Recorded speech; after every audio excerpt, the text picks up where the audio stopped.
Were you ever out and like a paparazzi provoked you and you lost your cool? Did that ever Yes, happen? and you can Google them because there was I got couple of them? arrested a couple of times. We'll put a link. They were bugged. She was Link below. She was very bugged by. There's a great fight that we had. We came out of the old Spago, which is next to Billboard Records. Or was it Billboard Records? Tower Records. Yep. On Sunset. Man, that's the old days. It's a long time ago. And there's an alley between Tower Records and the old Spago, and we got out there. First of all, when I look back at the video and the pictures of this, I'm like, we dressed like such white trash. There was fancy people at that Spago. This is back in the day, and we had like overalls on. I remember.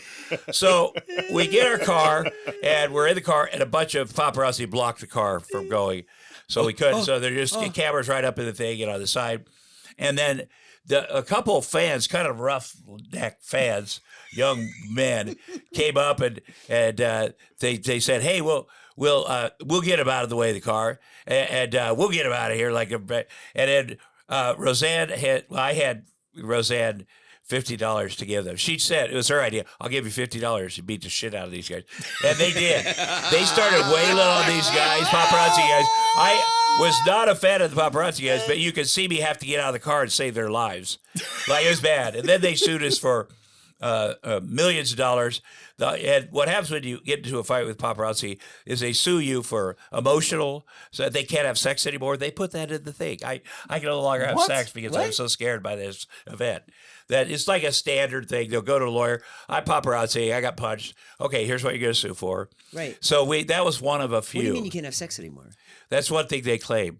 If people do that. They claim that they can't have sex. I see. Yeah. My most recent ex, but the Roseanne stuff lasted a period of time. Yeah. You were together. We were married for 4.5 years, and then stuff went on. So let's say 5 years, and before we were married, there was a lot of stuff. But my most recent ex, we haven't been together in 7 years, and we're in court tomorrow. It is a constant thing. So with the Roseanne stuff, I just felt like, well, here's the deal. And we were always at the end trying to say, okay, let's be good. Let's be what they call consciously uncoupling now, I guess. And that would go for a little bit, and then the back and forth. But I have no regrets about that. I mean, it was a great thing. We loved each other's comedy and had a lot of fun, Where too did you much meet? fun. Did you meet at a In comedy Minneapolis. club? Yeah, at a club? Yeah, Yeah. the Were you Comedy opening for her? Gallery. Were you opening for her? Or? Yeah, well, yes. In 1983, the owner of the Comedy Gallery, Scott Hansen, who's dead, he weighs 700 pounds. Like, Scott Hansen lived a long, long time. And when us comics, because I lived in Minneapolis 5 years, to really start comedy, they had 5 clubs. Yeah.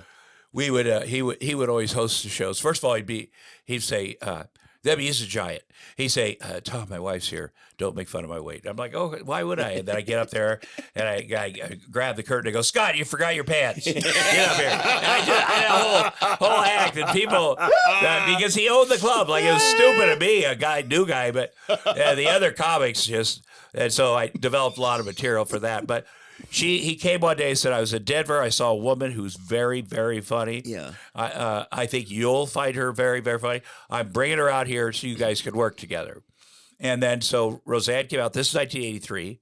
How many years ago is that? 40? Long time ago. 24. And 41 years. And we did a weekend together, and we hit it off right away. In fact, there's a woman named Liz Winstead who I know Liz Winstead. Yeah, okay. Daily Show. Yeah. She was the MC. Yep. And we didn't have a car, so Roseanne and I were like, "Hey, can we borrow your car? We want to drive to this party." And then we never came back. You can ask her. We never came back to her car. I forget what happened to her car, but we were partying so hard. We're like, so. I remember when I saw Roseanne on Star Search, I was a kid, and I was just like, "Oh, yes." I was Wasn't like, she on Star Search? damn. I was like, what is this? Yeah. Like, she's a mom. Mm-hmm. All that material it was was about intense. being a mom and kind of hating her life, right? Well, it was make it fun. It was what a lot of moms probably think. A lot of stay-at-home moms. Yeah. Like it's not all And that like delivery. Leave It to Beaver. And people like that. She looked like a regular person too. Yeah. She's was not a thin supermodel. Although here's a good story: her first husband before me cheated on her. This is in her book, and he told her. He came home and he was on the toilet all drunk, and she asked him why he did it. He said, "Because you're fat," and she lost 100 fucking pounds. She got so scared. You see her picture in her book, and then she went out and fucked everybody in that neighborhood. Wow. So it's a good story. But I probably should have considered that. Like, you don't want to fuck her up around this woman, man. She's gonna. But what was Roseanne the show like? You were around that too. That was That was a writer. massive, right? You were a writer with Norm Macdonald.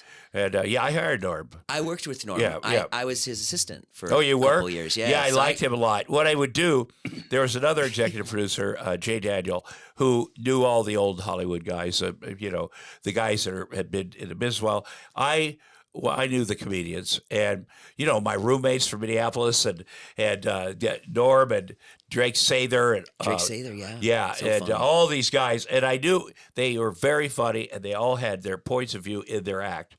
And so I'm like, well, I'll just show them how to write a script. I'll show them the form of writing a script because they got it.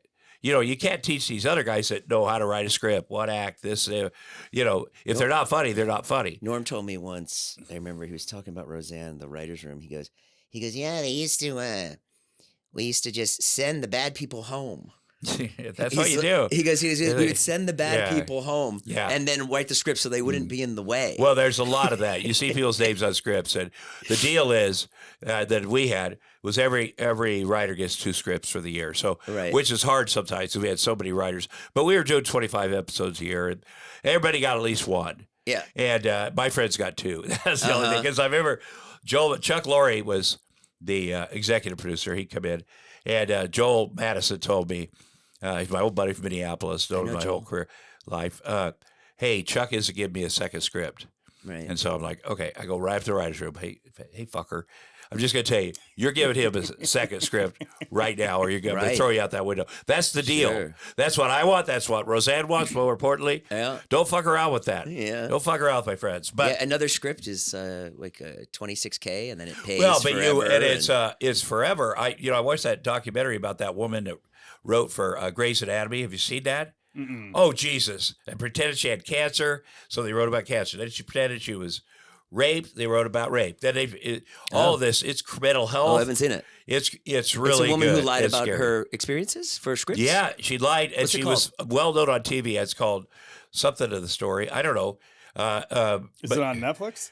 It's on one of those. Okay. It's a few episodes, but it's very good. How crazy, and so everybody, all these esteemed writers with her, and Shonda Rhimes, and they just believe when she got cancer, when she got fake cancer, she shaved her head. She would go in the bathroom for a long time. She made a friend drive her to the Mayo Clinic for allegedly a series of treatments. She wouldn't let her come in, and then she'd go in there for a couple hours for chemotherapy, whatever. And the friend and she faked that. She faked go all the way to Minnesota